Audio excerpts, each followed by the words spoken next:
I mean, I came into the studio and I had locked knees, and you know, my neck was over here. I was holding the viola like this. It was very tight in all my extremities too, which meant, you know, it was hard for things to move in the joints and the knuckles of the hands. So the first thing here you can see is plant feet so that knees can spring. If you have springy knees, that means they're not locked, and that was something that I must have spent, well, a good half year just making sure. Every time I put the viola up, I was also thinking of other parts of my body, often lower down, like knees, like ankles, the arches of my feet, to have this springy, you know, sinking into the ground and then rebounding off of the ground and coming back up in a very bouncy, springy sort of way, which is a very different feel than bracing and, you know, having legs that are kind of stiff and are not there for a shock absorbing capability. Because of course, you know, we've got all this arm weight coming from, and notice I'm saying arm weight as opposed to like pressure with the bow. That was another thing she was very clear about, arm weight instead of pressure, which also sunk things down. So you were just kind of not giving in under that weight, but you were springing under that and coming back up, just like if you would throw yourself onto a mattress or something. You know, the mattress absorbs your weight and then kind of springs you back up a little bit. Loose neck, Tuttle instrument, that was huge. I mean, when we first came in, setup was just, and actually continues, I have to say, I still tweak my setup quite a lot. I mean, the human body changes all the time, and once you start doing this sort of work, you become very sensitive to, you know, you wake up sort of on the wrong side of the bed, so to speak, and you may have neck tension here, and yesterday you had it there, but, you know, we're all looking to have a looser, freer neck, which means elongating the spine and allowing this atlanto-occipital joint here to have some freedom, which is something that most under-the-chin players tend to lock down immediately. So she was very clear about that. She said if you watch good singers or cellists like Casals, Primrose also had a very loose neck. All of these people had figured out that if you really wanted to play beautifully and have great facility, a loose neck was imperative. And of course, setup is a big part of that. If you're holding like this because you don't have the right chin rest and you're not filling up underneath the shoulder rest, if you need that for your body type, you have no choice but to grip and grab.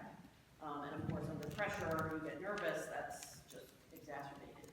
Can I just add that what that really, it's got so many ramifications, but the starting point would be that you're not holding from the chin, but at the jaw point, it's a pivot point, so that you can move. You can see if you do this, you can't, if you're holding here, you cannot release your neck. And if you're holding here, it becomes a pivot point and you can move. So for those of you who don't have a Tuttle example in front of you during the year, that's the main goal, is to be in what she used to call talking posture.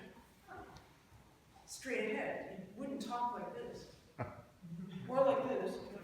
So you try to imitate talking posture because it gives you more flexibility in the vertebrae, and you use this as your contact point with the chin rest. Even though it's called a chin rest, we call it a jaw rest, right? So that you can have that flexibility with this as a pivot point, which you don't have when this is your holding point. Yeah. Everything else is adjustable, but that probably is the right. Yeah, that's the key. Yeah, key. A lot of this is the key. She said you didn't need to look down the fingerboard. You know, you can, with your kinesthetic sense, you can feel where the intonation is, or you can see it out of the corner of your eye if you want. But you know, the minute you walk around for 8 hours a day doing this, think about what it do to your neck. You know? So if you play 8 hours a day, this is much more healthy for your body, enable you to keep playing when you're my age. And the thing is you can play 8 hours a day and be happy at the end of the day, not be a mess. I'd be careful with that statement. Well, I mean, if you have Because doubles and if you're really relaxed, but you can't force yourself to play 8 hours a day if you're not in a good, she would never want you to force. Yeah, Yeah. yeah. So, But I mean, if you had to, the point is you're getting to this point where you can play longer and not feel, you know, that you're bound by something. I mean, you can work on this while you're playing opera, for example, you know, and keep your neck loose. And Shoulders down is the next thing. Should we just take turns? You wanna take shoulders down? I think, well, shoulders down is okay, yeah. But, I think a lot of people on up bows raise their shoulder, and she felt the shoulders are very passive, both of them. Left shoulder shouldn't rise up to meet the instrument. The instrument should rest on the body, and that's why chin rest and jaw rest and shoulder rest are so important. But you shouldn't raise the left shoulder, and the same thing on an up bow. It's not coming from the right shoulder either. So both shoulders should be pretty passive. Yeah. Avoid contracting any of the muscles. Yeah. What did I get? This is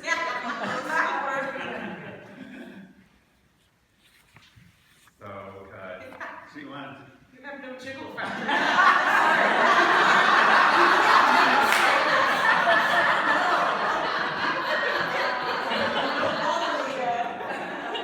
So, this should wiggle.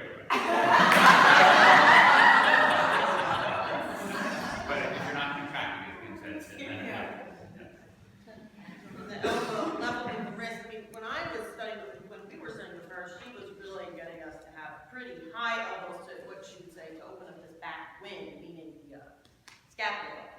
And that was a great way to just pour weight into the string for a big round sound. It was very powerful. I remember the first day I keyed into that. It was very, very freeing. And she would talk about actually, you're using all these muscles in your back and actually in your core in order to play with your arms. I mean, of course, everything in the body is interconnected, but I guess what we ended up doing is elbow and wrist on the same level eventually. I mean, I also studied with Kim after I studied with Karen Tuttle for 4 years, so that was great because there were some things that I worked out because my physique is much more similar to Kim's than it is to Karen's, who was extremely tall and lanky. So for her, having a higher elbow and dangling fingers worked better for her. Yeah, she always, until I came to play with the Cleveland Orchestra Bartok Concerto, I was, I don't know, I must have been in my 40s or maybe even 50-ish. She was still telling me that very day, raise your elbow when you do that. You were a witness to that. Right, yeah. When she came to our workshops, I would demonstrate something. Raise your elbow. She was very hands-on, and we come to you and just kind of bump it up a little bit higher. So, Yeah. And so for me, when she asked me to do this, she was saying that if I did that, then my pectoral muscle was much looser, which I agree with. It made it so much easier to really sustain the frog, and the bow changes that went like this, and were very fluid. Worked great for me. I think all of this, number 5, 6, and 7 are all related on the idea of how do you, as an individual body type, continue to use gravity to your advantage as you go from the tip to the frog. So everybody has to find a slightly different adjustment there, but opening up the back, feeling your shoulder blade, and finding what works. Where do you feel like your arm is actually on a nice mattress and it can fall asleep? And resting in the string. So it's going to look a little different for everybody. But again, the universal there is use gravity, don't use your muscles. At any given point, if you stop your bow and you sense that there's some tension, then you know you're not in your ideal situation, and you can teach yourself to let go at that place and then learn to recognize that feeling of, okay, that's how it feels like when I'm released and using gravity. We could introduce recall at this juncture because of what you were saying. let's finish, because I still want to follow through with the down and under, because they still want to. So, the next, Tut would always go like this. She's like, you should have a constant jazzy feeling in your body. And again, you can't be feeling this letting go or softening with tension or being constricted. So I think all of this kind of goes hand in hand. But, Tut loved Ella Fitzgerald, Billie Holiday was an amazing singer herself, She was a fantastic. you know, and mimic too. and so, you know, watching a great athlete, Tiger Woods, swing, you know, imitating the great natural voice, you know, when they go under or fill up a note, you know, that's the human voice. That's what we try to get in our instrument. So when she first started talking about this going under, I think the whole point, I think of, you know, former, when we're muscling through something. If we were to play 2 notes, it's a very tense, tight sound. Tut, with these gestures Sheila mentioned, da, yi, a lot of ye's in our playing we got, but da, yi, da. So in between the 2 notes, she said that's where the music happens. And that was between the 2 notes, yes. Da, dee, yi. And to that feeling is a softening, is a letting go, is a feeling of exhale. So rather than muscling it through with held breath, it was very much this, that. And you can get that by exhaling. She would have us, or deep even. But it's filling up da-yi-ya. And it's, I don't know, it's just a different feel. And then she would associate emotions to fill up the note and go on and on. But it is a down and under feeling. And I guess the way is letting go between the 2 notes, but it's still intensifying the sound with other body parts, but not the core. I liken that to opening a faucet more. If you open the faucet more, you get a bigger rush of water. There's so many ways I was to gonna think say, of this, but if we think of our body as being stacked like a spring coil, then we can let go and it compresses, and then it bounces back, but it keeps its structure.